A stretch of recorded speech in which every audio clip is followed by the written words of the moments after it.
Bonjour tout le monde. Alors aujourd'hui, nous allons apprendre, comme c'est marqué, tous les menus qu'il y a dans le clic droit de la timeline, quand on est dans la timeline.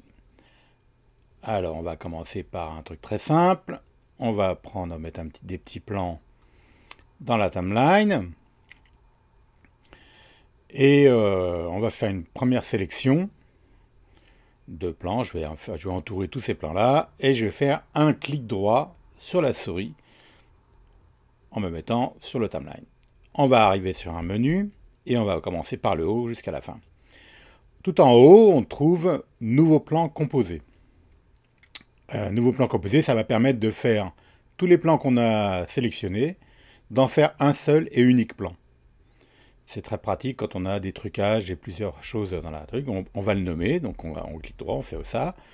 On le nomme, je l'amène le 01, je fais créer, et à ce moment-là, je retrouve dans ma timeline un seul et unique plan, dans lequel il y a tous les plans.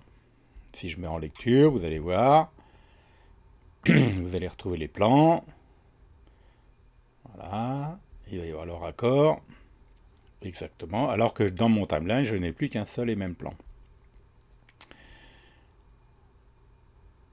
Maintenant, je vais recliquer droit, et je vais redécomposer ce plan pour revoir tout ce que j'avais fait avant. Donc dans décomposer le plan, il va remettre l'équivalent de ce que j'avais avant. Donc on retrouve tous mes plans séparés. D'accord. Je vais refaire la même chose en refaisant un plan composé. Je fais un pomme Z pour refaire la même chose. Et au lieu de faire décomposer le plan, je vais l'ouvrir dans un timeline. C'est-à-dire que je vais rouvrir l'équivalent du montage dans une nouvelle timeline. Alors vous voyez maintenant, il y a deux timelines. La timeline numéro 1 qui est le plan composé et l'équivalent de ce qu'il y a dans un plan numéro 1 que j'avais appelé 01 puisque je l'avais appelé 01 ce montage. Et quand je vais pouvoir, quand je vais être dans ce nouveau plan séparé, je vais pouvoir changer. Imaginons que j'enlève, voilà, je fais un trou pour faire qu'on le voit bien, je fais un trou dans ce plan-là. Et bien dans la timeline qui elle-même est composée, je vais retrouver la modification que je viens de faire, voilà, le plan noir, dans la timeline correspondant au plan composé. Ce qui est très pratique parce que si je change des choses, bah comme ça, mon plan composé, il va suivre les modifications que j'ai faites. Voilà, on revient à 0, on revient au plan machin. Donc ça, c'était le premier menu. J'efface ça, j'en ai plus besoin. Donc je reprends mon montage numéro 1, je refais une sélection, voilà, comme ça. Je reclique droit. Et je vais nouveau plan fusion. Ça, on verra ça quand on fera des trucages. On n'en est pas encore là. Pareil, nouveau plan fusion, c'est un truc qui va permettre de balancer ça dans le menu fusion, qui est très compliqué. Rendre le plan. Alors, rendre le plan, ça va être un truc assez... qui peut être intéressant. Il va rendre tous les plans séparément, dans le format que vous avez défini, par exemple format QuickTime, Apple ProRes, enfin ça c'est tous les formats qu'on veut, on peut les mettre dans le format qu'on veut, en MP4 si on veut, et il va les mettre dans un dossier. On peut changer de ProRes, on peut changer, voilà, on peut être en H264, enfin c'est toutes les rendus différents en fonction des... ou alors non compressés si on veut une qualité d'enfer. Mais il va les prendre de la longueur que j'ai montée. Par exemple, il va refabriquer des plans de la durée du montage. Je peux inclure l'étalonnage, je peux inclure toutes les choses qu'il y a dans ce montage. Je fais exporter. Là, il me demande où je veux l'exporter. Donc, je veux l'exporter sur le bureau, mettons. Je vais lui faire un petit nom. Je vais appeler ça export. OK. Je crée. Et je l'open. Et là, il va envoyer les 5 plans. Enfin, il y en a, je ne sais pas combien, il y en a 5, ouais, 5 plans différents, les uns à la suite des autres, mais de leur longueur montée. Ça permet de faire, par exemple, de nettoyer des rushs, et vous avez besoin que de ça. Après, vous pouvez reprendre de ça pour faire, vous voyez, les plans sont numérotés, 1, 2, 3, 4, 5, 6. Et comme ça, vous avez vos plans qui correspondent à ce que vous avez monté. Et ça permet de faire, par exemple, du nettoyage de rush, si vous voulez. Donc si je fais ça, je vais grossir pour faire voir. Là, les plans qui sont montés sont les plans de la longueur, donc je ne pourrais pas, qui correspondent à cela. D'accord? Exemple, là, je peux, ça c'est les plans qui ont été trafiqués, donc que je viens de rendre, c'est marqué rendu, vous voyez en dessous là. Donc je ne peux pas les monter plus loin, puisqu'il n'y a pas plus loin, puisque je les ai copiés comme ça. Et si je refais, maintenant je vais reprendre tout le monde, si je fais décomposer les plans, il va retomber sur les originaux, donc sans les et là je peux faire effectivement retrouver dans mon montage les durées correspondant au plan d'origine, puisque vous voyez, je peux revenir en arrière.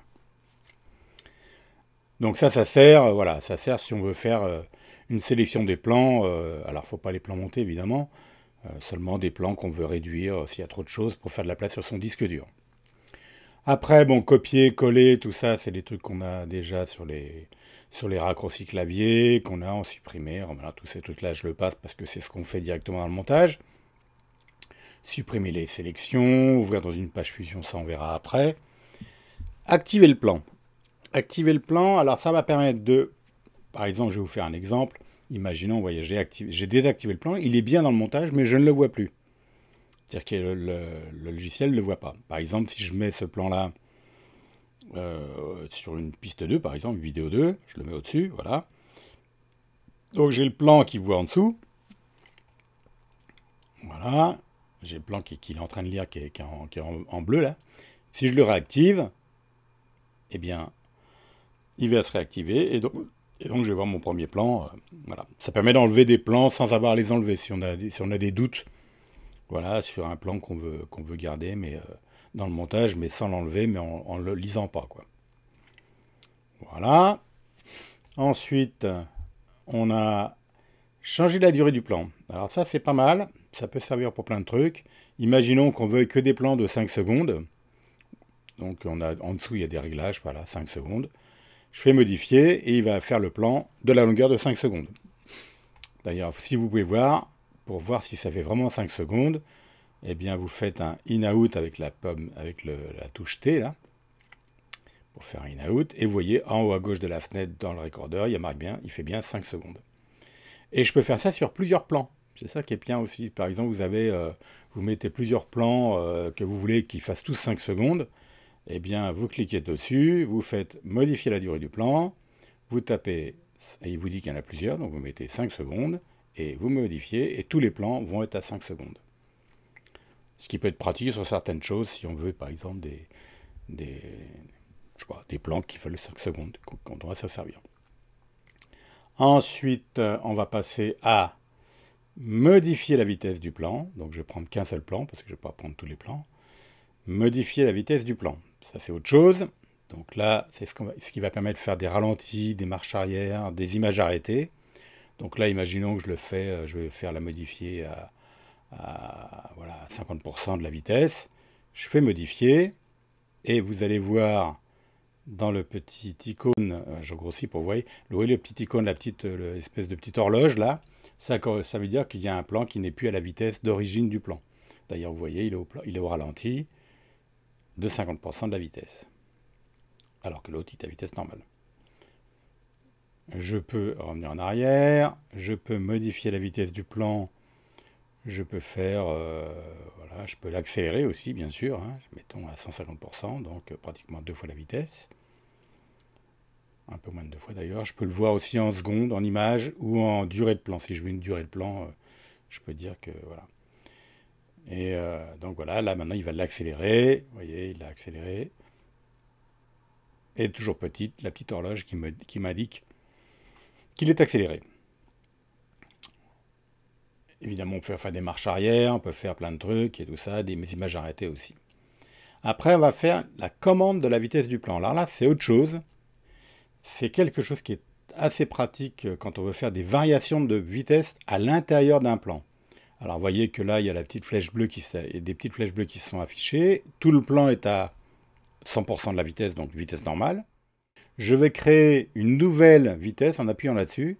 Je fais ajouter, alors c'est pas ça du tout, hein, c'est pas modifier la vitesse. Si je veux modifier aussi là-dessus, je peux le faire comme ça aussi. Hein. Je peux modifier directement ici où tout le plan sera à 50%. D'accord ? Donc là, on voit que comme il est jaune, les traits sont jaunes, eh bien, c'est plus la vitesse originale. Donc il y a une modification. Je vais pouvoir aussi... alors là, je vais pouvoir donc ajouter... Par exemple, jusqu'ici, je vais ajouter un point, une marque, un point de vitesse. Il va créer un point de vitesse. Et vous voyez que maintenant, je vois 100 ici et 100 ici, donc c'est la même vitesse, on s'en fout. Celle-là, je peux la dire, je peux dire qu'elle va être à 50%. Donc il va faire 50% de là jusqu'à l'endroit où on avait demandé. Donc ici, c'est 50%. Et hop, il va passer à la vitesse normale à partir de là. Et voilà. Donc de là à là, c'est 50. Et de là à là, c'est 100. D'ailleurs, les traits sont bleus. Je peux remodifier la vitesse ici et faire accélérer, puisque j'ai changé la vitesse de 50. Là, c'est à 50. Et là, j'accélère la vitesse. Donc ça reste bleu quand ça augmente. Mais par contre, les petits traits sont beaucoup plus fins. Les espèces de petites flèches là. Je vais modifier la vitesse toujours, ou alors retour rapide. Je peux faire des retours à vitesse 50. Alors là, c'est un peu compliqué parce que je ne sais pas où il se met. À peu près, c'est quand on se met à peu près à la marque, a priori. Si je fais un retour rapide à 50%, voilà, il va faire des allers-retours. Là, c'est pas évident à gérer, mais bon, ça permet de faire, voilà, vitesse normale 100. À partir de là où je m'étais positionné, hop, il va revenir en arrière, en arrière de moins 100, puis à la vitesse 150 où j'étais tout à l'heure. Je reviens en arrière. Donc on peut faire plein de choses là-dedans, hein. Vous voyez, on peut s'amuser comme des fous. On peut réinitier, on peut remettre tout à zéro.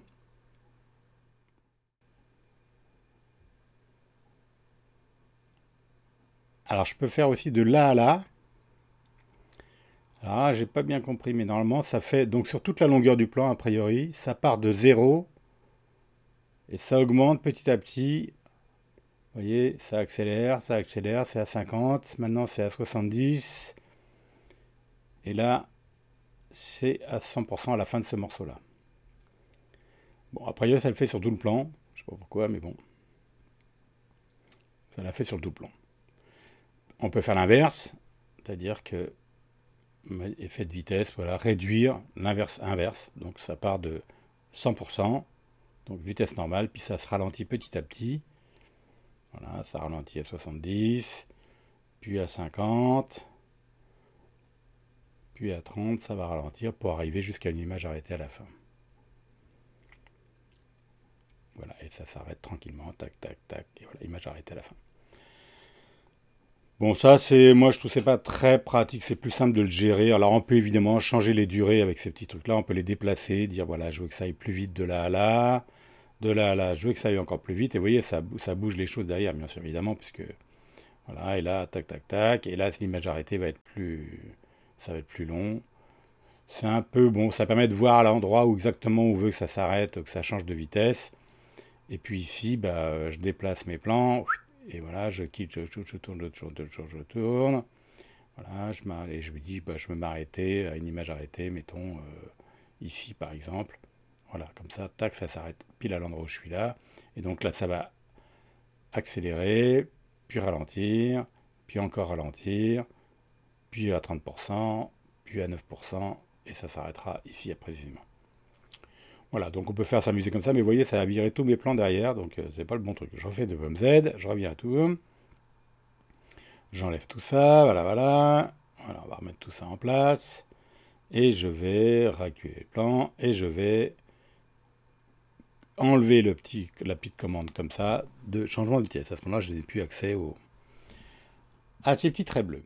Donc ici, on va maintenant se mettre en grand écran pour voir quelque chose, agrandir la timeline. Donc on va dire courbe de vitesse. On va d'abord mettre un point de vitesse comme on a fait tout à l'heure. D'accord. Et on va aller voir les courbes. Donc je rajoute les courbes. Et là, à ce moment-là, j'ai accès à mon plan qui a la vitesse normale. Et je vais pouvoir mettre des points ici en appuyant sur Alt et clic de souris. et je vais rajouter directement des points à l'endroit où je veux. Exactement, j'en mets un autre là, clac, et puis j'en remets un autre, mettons ici, voilà. Ici j'en mets un autre, en appuyant sur Alt et la souris, et à ce moment-là, ici je peux changer, vous voyez, je peux changer la vitesse, et il m'indique la vitesse directement dans le lecteur de vitesse. Là, il voit que je ne vais pas à la même vitesse. Là, je suis à moins, je reviens en arrière parce qu'il y a un moins devant, moins 60, moins 100. D'accord. Et celui-là, je peux le mettre à vitesse normale. Voilà, je reviens à 50% de la vitesse. Je peux reverser. Donc là, je peux faire des choses assez rigolotes. C'est plus précis. Moi, je trouve ça, on voit mieux les choses. Là, je reviens en arrière, puis je reviens en arrière en ralenti. Tac, tac, tac. Et ainsi de suite. Évidemment, tout ça, je peux le modifier quand je veux. Je vais dire, bah non, je veux qu'il s'arrête là. Lui, je le veux à vitesse en marche arrière aussi. Lui, je vais le mettre en marche avant. Non, encore en marche avant. Il est ralenti. Je peux déplacer, je peux faire plein de choses. Et puis comme ça, m'amuser plus précisément. Tac, tac, tac, j'accélère. Hop, je reviens en arrière. Hop, j'accélère. Enfin, je vais en ralenti, mais en marche avant. Donc, pour voir marche avant, marche arrière, vous voyez les flèches, il y en a qui vont à la droite. Là, hop, c'est marche arrière, la marche avant. Enfin, ça, voilà, ça dépendra de... Voilà, je vais revenir en arrière. Quand les flèches sont positionnées, vous voyez, elles changent de forme pour les dire avant-arrière. Là, je vois que les jaunes sont en arrière. Hop, et les jaunes sont en arrière, mais en vitesse à moins 10% de la vitesse, enfin à 10 images secondes, donc c'est pas beaucoup. Vous voyez, paf, paf, paf, j'accélère, puis là, je suis pratiquement à 100%. Je pourrais le taper ici pour mettre 100% pour la bonne vitesse. Modifier, je me mets à 100, et là, comme ça, j'ai bien la bonne vitesse. Si j'arrive pas à le trouver dans le petit icône en bas à droite, là, je peux le faire directement là, ça revient à 100% de la vitesse. Évidemment, je peux aussi mettre des courbes, donc pour que ça se passe tout simplement plus lentement. Alors, on sélectionne un point, on lui met une courbe, et vous voyez, ici, à ce moment-là, la vitesse va être en accéléré, mais progressif, et pas d'un seul coup. Alors, ça dépendra de si j'ai assez de longueur pour le faire. La première, il n'a pas assez, là. Ça va marcher sur l'autre, je pense. Non, il ne veut pas. C'est parce qu'il n'y a pas assez d'images, en fait. Donc, et là, par contre, il va avoir assez, parce qu'il a l'image derrière. Donc, il va pouvoir faire des courbes et accélérer progressivement la vitesse. Voilà. Donc là, vous voyez, il ne peut pas parce qu'il n'y a pas assez de place. Et là, de là à là, comme il a de la place devant et derrière, il va pouvoir le faire. Donc, il va accélérer progressivement. Hop, il a accéléré progressivement. La courbe, vous voyez, elle est un peu arrondie et pas droite, quoi. Ensuite, on va continuer. Donc, je remets le timeline comme il faut. Je reclique droit. Normaliser le niveau d'audio. Alors ça peut être intéressant aussi quand on a une valeur dans le timeline d'un niveau de son. Donc, je vais mettre l'inspecteur, on s'en fout un peu de l'inspecteur. Vous voyez, on est à 0 dB, donc on n'a pas bougé le niveau du son. Je vais mettre la petite table du mixeur pour voir à quel niveau on est, nous. Donc là, mon son est à peu près, les pics vont vers moins 10 à peu près, d'accord? Et donc, je vais pouvoir décider à quel niveau je veux par rapport à un niveau optimal. Alors, je vais changer, donc, normaliser le niveau. Donc là, par défaut, les pics, le sample du pic du programme, alors il y en a plein, ça c'est des pics en fonction de... Ouais, donc ça c'est des normes de télé, machin, tout ça. Donc on s'en fout un peu. Nous, on va décider, on garde le sample pic programme, donc c'est le programme qu'on a nous, et on va décider de... par exemple, si je veux que mon pic, le maximum du pic soit à 0, ce qui est vraiment pas le truc à faire, puisqu'il ne faut pas que ça aille 0, vous voyez, le maximum du pic va se taper à 0, qui est vraiment pas ce qu'il faut, puisque c'est dans le rouge. Nous, il faut qu'on tape à moins 5 dB. Donc, on va rechanger ça, le niveau, et on va décider à quelle valeur maximum on veut que ça aille. Alors, mais non, si je veux à moins 7, ça va être trop, moins 8, moins 6, c'est trop, puisqu'on était à moins 10, et que c'était déjà un peu léger, donc il faut plutôt être à moins 5, moins 6. Donc, si je fais moins 8, vous voyez, ça va être en dessous de la valeur qu'il faut que nous on ait. C'est trop bas, ça. Parce que les voix, généralement, il faut qu'elles soient entre moins 10 et moins 5. Ça, c'est des voix. Si c'est de la musique, vous verrez, je vous ferai un petit cours sur le son un peu plus tard. Voilà, si je mets moins 5, mettons à peu près 4,03, 4, j'y arrive à moins 5, moins 4, machin. Là, il va être un peu plus haut, vous voyez, hop, ça va pratiquement à moins 5, voilà, pratiquement. Donc là, on est bien pour les voix. Ça permet de faire une norme par rapport à... C'est comme si on avait pas limité, mais mis le niveau de son au maximum de sa puissance, pas plus haut que moins 5. Donc ça, c'est vachement pratique. La couleur du plomb, bon, vous connaissez puisque ça existe déjà dans les trucs. Donc on peut colorer le plan dans le timeline. Mettons que je veux ce plan-là en orange, ça permet de repérer des plans dans le timeline. C'est la même chose que